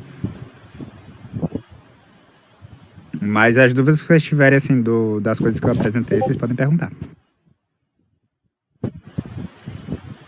Posso sim. Posso explicar no passo a passo dele. Pronto, tá aqui. O que é que a gente vai fazer? Ele salva o modelo, certo? Ele captura o modelo pré-treinado, aqui como model. Aqui ele vai pegar qual é a pasta que a gente tá, que o arquivo tá presente. E aqui eu tô usando para capturar, para abrir o vídeo. Ou seja, eu tô salvando o vídeo nessa variável usando o OpenCV, que aqui tá CV2. Aqui ele abre o arquivo, certo? Ele abre o vídeo e ele vai capturando frame por frame. Ou seja, ele pega cada frame e vai girando. Ou seja, ele vai num loop até ele terminar o frame. Que aqui é o quê? Aqui ele captura a imagem, né? O frame. E aqui ele diz se deu certo ou não capturar o frame. Porque no caso, quando ele chega no último frame, ele não consegue capturar, dá errado. Aí nesse caso do último frame, ele sai do while, né? Ele sai do nosso loop. Caso ele consiga chegar no frame, o que é que ele vai fazer? Ele vai pegar nosso modelo, vai colocar esse frame dentro, essa imagem, e vai fazer o quê? Ele vai pegar as classes. Aqui dentro dessa função você pode determinar quais são as classes que você quer. Por exemplo, aqui ó, eu coloquei caminhão, a classe é 7. Carro, a classe é 2, se não me engano. Deixa eu colocar aqui. Se não me engano é assim. Deixa eu ver aqui, se não me engano é desse jeito. Pronto, tá aqui, ó. Nesse caso aqui, ó, ele tá capturando só os carros. Ele não tá capturando mais a moto. E se aparecer uma pessoa, ele não vai capturar mais a pessoa. Ele só tá detectando os carros. Então você consegue determinar quais são as classes. Você consegue determinar quais são as classes que você quer que a rede capture. Aqui essa rede é treinada, acho que são 60 classes, se não me engano. São muitas classes. E essa rede ela retorna alguns resultados. Esses resultados podem ser o quê? Pode ser as bound boxes, retorna o frame, ou seja, retorna a imagem, né, que a rede gera com o quadrado. Retorna todos esses dados. Aqui, o vetor zero, certo, do resultado, o plot, é justamente nossa imagem. Então, a gente usa o OpenCV para retornar essa imagem. Ele gera a imagem, certo? A rede, com os dados, tudinho, do jeito que tá ali. E essa imagem é usada aqui no OpenCV para gerar cada frame do vídeo. Aí tem duas opções. Ou ele gira, né? Ele vai esperando aqui. Ou você pode apertar a letra Q para interromper o vídeo. E aí no final, como é que eu digo? Ele limpa a variável e ele destrói a janela ao final do vídeo. É basicamente isso. Isso, exatamente, frame por frame. Ela faz a classificação frame por frame. Só que no caso, quando a gente usa essa rede no track, que é o formato que a gente está usando, ela consegue salvar. Ela consegue detectar qual é o bound box mais próximo do frame anterior. Então, se ela detectar um vídeo, por exemplo, um carro se deslocando, ela consegue capturar o movimento desse carro. Porque ela detecta qual foi o bound box mais próximo anterior. Então, com isso, você consegue fazer o deslocamento de um veículo, fazer o rastreamento mesmo.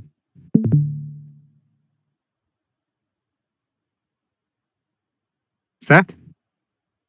Dá pra entender esse código? Esse código é bem simples, ele é bem limpo. Inclusive, esse modelo é o mesmo. Se vocês procurarem na página da Ultralytics, esse modelo é o modelo que foi usado. Eu só fiz pegar um vídeo próprio meu, assim, que eu peguei no YouTube pra dar exemplo de vocês. Certo? Ficou mais alguma dúvida com relação a qualquer coisa que eu apresentei pra vocês?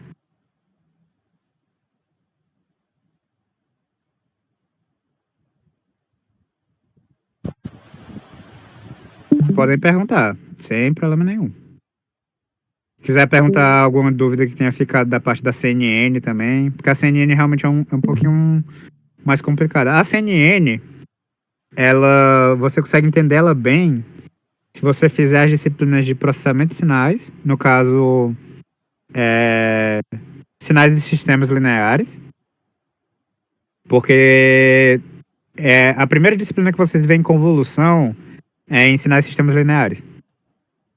Aí em processamento de sinais, vê de novo, só que vê de uma forma mais direta, né? Para trabalhar com áudio, trabalhar com sinal elétrico. E também em processamento de imagens, que também aplica convolução. Quando você vai aplicar filtro em uma imagem, você aplica convolução também. Convolução é basicamente um sistema de soma e multiplicação.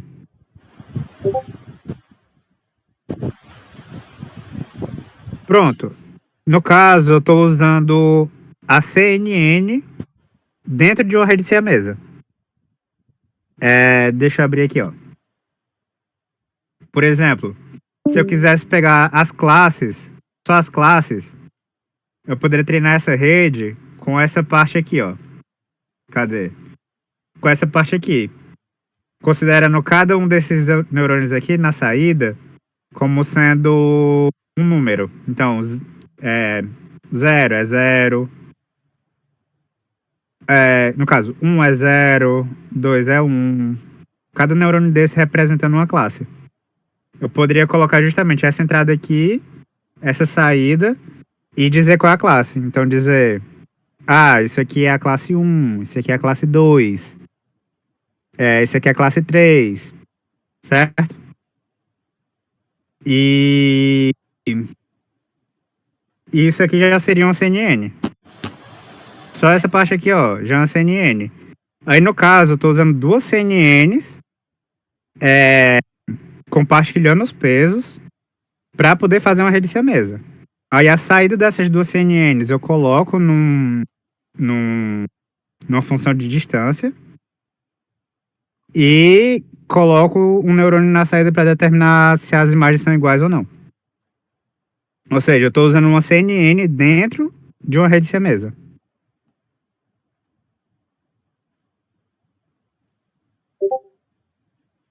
Pronto. Isso aqui é uma CNN, ó. Se eu pegasse, por exemplo, essa parte aqui, ó. Essa parte aqui, até o modo, né? Porque isso aqui a gente precisa para poder gerar o modelo. Isso aqui inteiro gera uma CNN.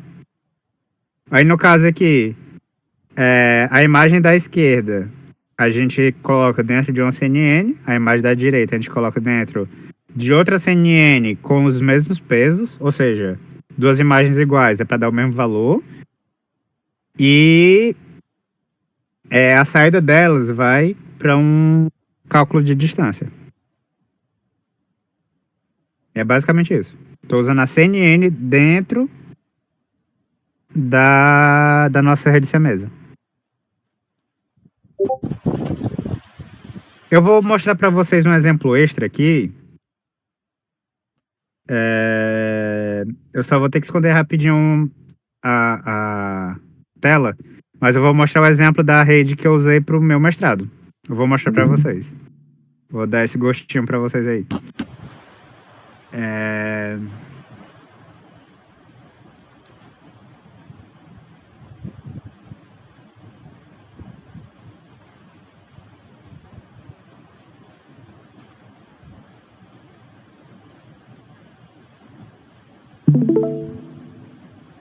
Essa rede aqui é bem mais complexa, certo?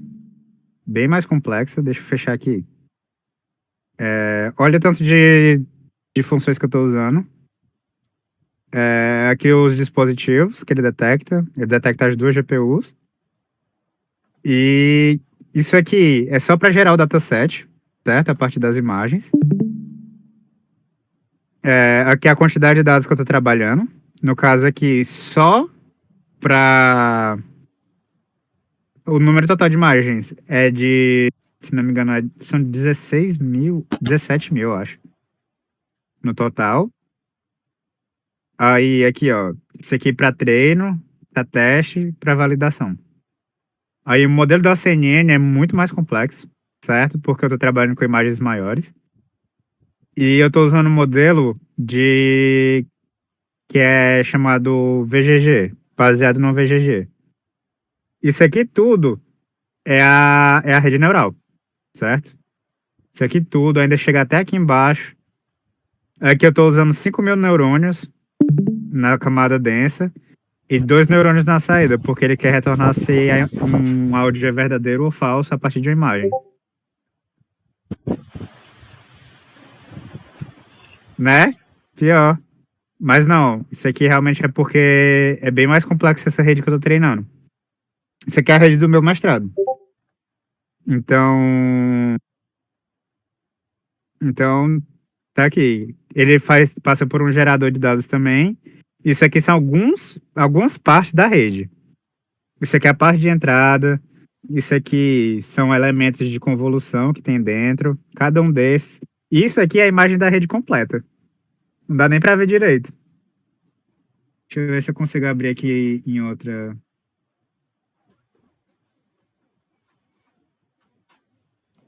Mas isso aqui tudo é a imagem da rede completa. É, não consigo abrir aqui não. Eu consigo salvar, mas não consigo abrir. Pois é. Aí usei o Visual Keras. Aí tá aqui, ó. Essa rede aqui, pra treinar, ela demora, ó, cada época, 404 segundos. Então ela demora quase 7 minutos por treinamento, eu usando a GPU. Então é uma rede bem mais pesada. Aqui eu tô usando uma 4070. Aqui ele consegue mostrar, ó, as duas GPUs que eu tenho no computador. A 4070 e a 3060. Aí tem aqui, essa aqui é uma das melhores. Essa aqui, a capacidade de computação é igual a 4090. É igual. A diferença da 4090 é porque ela tem 24 GB de RAM. A principal característica é essa. Tem mais cores e tal, mas a capacidade de computação é igual. Aí aqui eu treino. Ó, esse aqui, como é um problema muito mais complexo, a gente encontra esse tipo de problema aqui, ó. As primeiras épocas, na validação, ela tem muito mais erro. Ela não consegue detectar bem até uma hora que ela começa a estabilizar. Então aqui é um exemplo, ó. Aqui, se eu tivesse parado nessa época aqui, ela teria dado overfit aqui, ó. Consegue ver, ó? Isso aqui é um exemplo de overfit. Só que depois que eu continuei treinando, ela conseguiu equilibrar e parou de dar overfit. Mas aqui, isso aqui é o quê? A época, acho que é a época 9. Na época 9, ele encontrou um resultado bom no teste, mas na validação foi um resultado horrível. Isso aqui é quase randômico, ó. Tá conseguindo quase 50% de acurácia. 50% de acurácia é o pior valor que tu pode obter. 0% é perfeito. Por incrível que pareça. Se você 0% de acurácia, quer dizer que sua resposta está trocada. Porque se ele tá errando todos, é só você inverter a saída que ele vai estar acertando todos. Porque se você diz que 0 é o correto e 1 é errado, e ele tá dizendo o contrário, ele só tá dizendo o valor invertido. Então ele tá acertando tudo, só que ao contrário. 0% é perfeito. É só você inverter a saída. Já quando você encontra 50% é o pior resultado possível. Se os dados estiverem equilibrados, 50% quer dizer que tá aleatório. Que a resposta tá aleatória. Que ele não tá conseguindo acertar de verdade. Ele tá chutando os valores. Aqui a perda, né? Do mesmo jeito. E aqui é o learning rate. Eu configurei para essa rede ficar reduzindo o aprendizado conforme ele vai chegando em épocas maiores. Aí aqui eu coloquei para salvar, né? Ele salva a rede com o melhor resultado, carrega de novo e faz o teste. Aí tá aqui. Aí nesse caso, ó, a rede ficou perfeita. Ela conseguiu acertar todos os dados falsos, ela não errou nenhum dado falso e errou só 3 dados verdadeiros. Ou seja, em 3 áudios, ela disse que era falso um áudio verdadeiro. E isso de 1333 áudios. E aqui é o tempo que demorou para rodar o código inteiro. Foi 11.000 e quase 11.600 segundos. É muito tempo. Isso aí eu durmo e deixo rodando. Aí basicamente é isso. Isso aqui é um exemplo. Isso aqui é rede neural pura. A CNN pura. Que eu usei. Aqui, ó.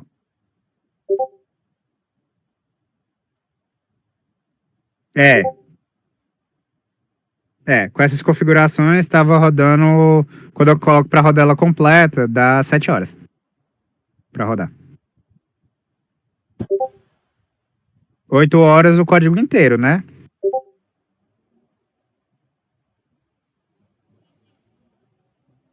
Mas só o treinamento, tá? Essas coisas é 7 horas. Mas tá aí. Pra se tiver dúvida, tá aqui, ó. Isso aqui é uma CNN.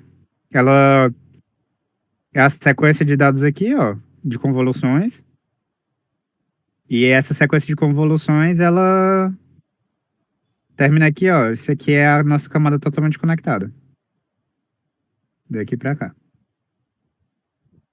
Isso aqui é a saída da rede mesmo. Pronto. Basicamente é isso. Aí amanhã eu vou apresentar pra vocês as GANs, mas se vocês quiserem pedir pra eu trazer algum problema específico, eu trago amanhã também. Eu procuro aqui, estudo, tento ver se eu consigo achar alguma solução que alguém já tenha criado e trago pra vocês.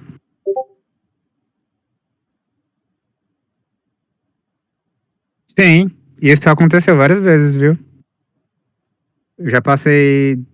Eu perdi quase um mês inteiro rodando esse código com ele com um erro, porque eu peguei ele como base um algoritmo de outra pessoa.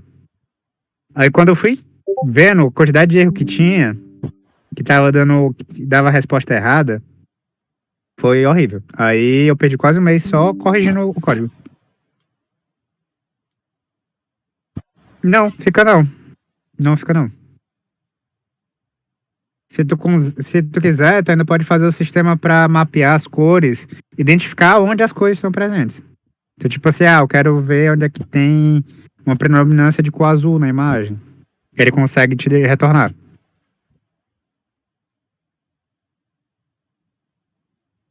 Mas tem que lembrar que tu vai trabalhar com RGB, né? Então tu vai ter que trabalhar com imagens que são uma matriz com 3 imagens.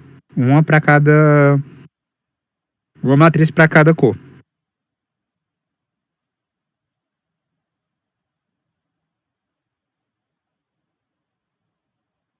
Mas pronto, é isso. Se tiver alguma dúvida a mais, alguma coisa assim, se quiserem dar alguma dica pra coisa que vocês querem ver amanhã, amanhã a gente vai se ater mais a código mesmo. Acredito que amanhã vai ser até um pouco mais curto do que hoje, mas.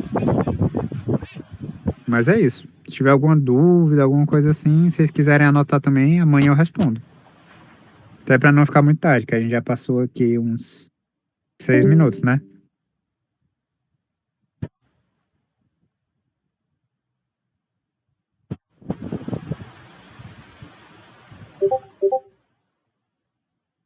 Pronto. Mas eu agradeço vocês, né? Agradeço o convite.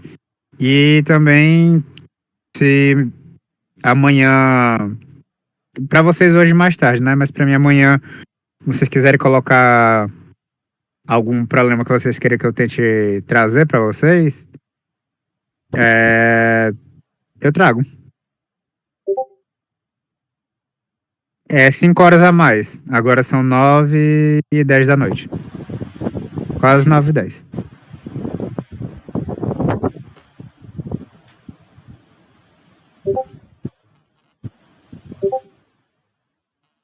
Pode falar no privado sim.